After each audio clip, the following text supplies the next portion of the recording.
haza badro bizakari ma yujla ya imam rusli sanani anta babullahi mutamani wa bi dunya wa akhirati ya Rasulullahi husniyati. Alhamdulillahi rabbil alamin wa bihi nasta'in wa ala umuri dunya waddin wassalatu wassalamu ala sayyidil anbiya'i wal mursalin wa ala alihi wa ashabihi ajmain. Rabbi syrah li sadri wa yassir li amri wahlul 'uqdatam min lisani yafqahu qawli, amma ba'du.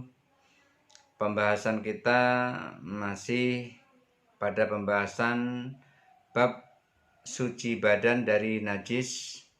Kita teruskan pembahasan yang kemarin. Bismillahirrahmanirrahim. Faslun, fasal. Wala yusalli fil hammami. Wala yusalli fil hammami.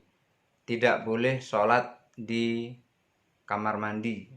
Sholat di kamar mandi tidak boleh. Jangan sampai sholat di kamar mandi, kecuali kalau memang tidak ada, seperti orang-orang yang kerja di hotel, kemudian tidak ada tempat sholat lain lagi kecuali di tempat pembersihan WC itu, tetapi syaratnya harus suci. Kalau diyakini sucinya boleh. Ini wala yusalli fil hammami, tidak boleh sholat di kamar mandi. Ingat, tidak bolehnya ini bukan tidak sah, tetapi makruh, tidak boleh. Ada larangan, tapi larangannya bukan haram. Tidak boleh sholat di kamar mandi. Li hadis Abi Sa'id Al-Khudri, berdasarkan dari hadis Abu Sa'id Al-Khudri radhiyallahu an, wahtalafa ashabuna, lalu sahabat-sahabat kami, sahabat musannif, ulama Syafi'iyah yang lain, ada yang tidak sependapat dengan sholat di ketidakbolehan sholat di kamar mandi ini. Li Aisya'in, untuk apa? Li Aisya'in makna mana aminas sholah. Jadi ulama Syafi'iyah yang lain itu berbeda pendapat, artinya tidak sependapat. Ada yang berpendapat boleh, ada yang berpendapat tidak. Itu ketidakbolehannya itu karena apa? Di sini dikatakan li ayyi makna, dengan arti apa? Mana aminas sholati, tidak boleh sholat. Terhalangnya sholat di kamar mandi itu karena apa? Gitu. Karena apa? Kenapa kok tidak boleh sholat di kamar mandi? Faminhum man qala, di antara ulama Syafi'iyah, sahabat-sahabat musannif, sahabat-sahabat Abu Ishaq, ada yang berpendapat innama mana'a li annahu yaghsilu fihin najasah. Innama, sesungguhnya, mana'a, mencegah, li annahu, karena sholat di kamar mandi itu, karena kamar mandi itu yaghsilu fihi, membasuh di dalam kamar mandi itu an-najasah, najis. Halangan sholat di kamar mandi tidak boleh karena di kamar mandi itu tempat membasuh najis. Kalau tempat membasuh najis berarti di situ adalah sarangnya najis. Maka sholat di kamar mandi tidak boleh karena di situ merupakan sarangnya najis. Sholat di WC tidak boleh karena di situ sarangnya najis. Fa'ala hadza, berdasarkan ini, berdasarkan kamar mandi merupakan sarangnya najis ini, karena di situ tempat membasuh najis, tempat membersihkan najis. Idzan shalla fi maudhi'in tahaqququ taharatu shahhat li sholatihi. Berdasarkan ini, idzan, jadi, shalla, orang yang sholat, fi maudhi'in, di satu tempat, tahaqqaqa, yang yakin, tahaqqaqa, yang yakin, yang benar-benar, taharatuhu, sucinya tempat itu, shahhat sholatu, sah sholatnya. Larangan tidak boleh sholat di kamar mandi itu lantaran di kamar mandi itu tempat membasuh najis. Kalau kamar mandi tempat membasuh najis, artinya di situ sarangnya najis. Kalau itu adalah merupakan sarangnya najis, jadi kalau sholat di tempat yang benar-benar tidak najis, artinya yakin di situ sucinya, maka sah sholatnya. Artinya sholat di kamar mandi sah apabila tidak ada najisnya. Yang tidak sah itu kalau di kamar mandi ada najisnya. Ini pendapat yang pertama, pendapat sebagian dari ulama Syafi'iyah. Wa in shalla fi maudhi'in tahaqqaqa najasatuhu, wa in apabila sholat fi maudhi'in di satu tempat tahaqqaqa yang benar-benar nyata najasatuhu najisnya, lam tasih tidak sah. Jadi kalau sholat di satu tempat dan tempat itu yakin benar-benar ada najisnya, maka tidak sah sholatnya. Jadi sholat di kamar mandi kalau yakin di situ suci boleh. Sholat di kamar mandi kalau yakin di situ najis, ada najisnya, tidak boleh. Jadi larangan ini, larangan yang diriwayatkan dari hadis Abu Sa'id Al-Khudri, ini dikatakan jadi kalau sholat di tempat yang di dalamnya ada najisnya tidak boleh.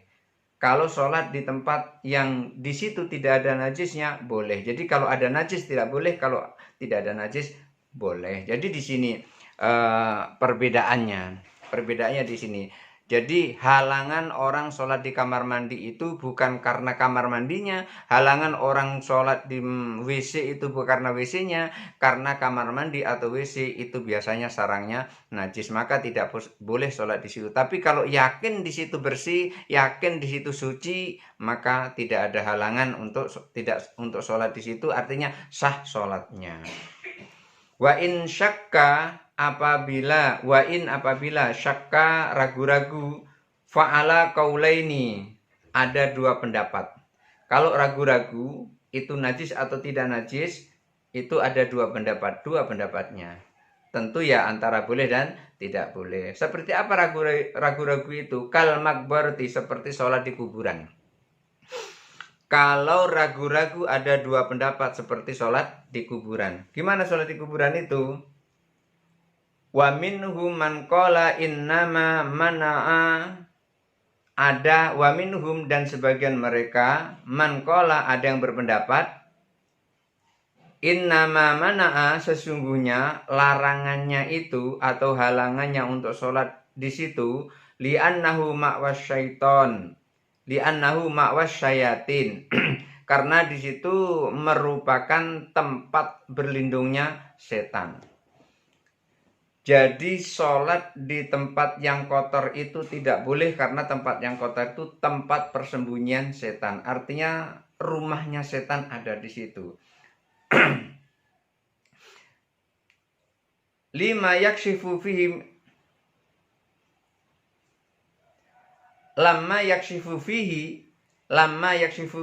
ketika di tempat yang di dalamnya itu ada persembunyian setan, lamma yakshifu fihi, ketika membuka di dalam tempat yang di dalamnya banyak setan itu, minal aurati, dari aurat, artinya seseorang yang sholat di tempat yang diragukan sucinya, di situ ada dua pendapat.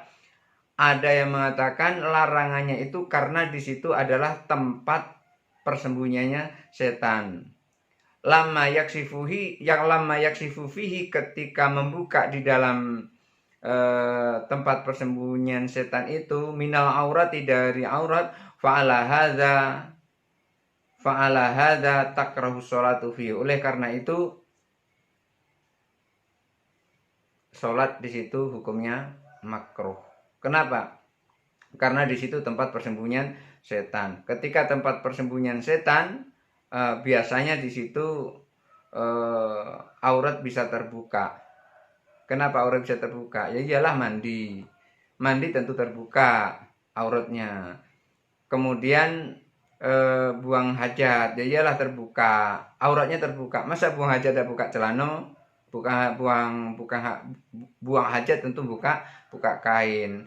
Karena tempat biasa dipakai untuk telanjang itu tempat biasa dipakai untuk buka aurat itu, fa'ala hadza takrahu sholatu fihi. Oleh karena itu sholat di situ hukumnya makruh. Fa in tahaqqaqa taharatuhu, tapi kalau yakin suci tempat itu, fas sholatu shahihatun, sholatnya sah. Li'annal man'a, karena halangannya atau larangannya la ya'udu ila sholati. Halangannya itu bukan pada tidak bolehnya sholat di situ.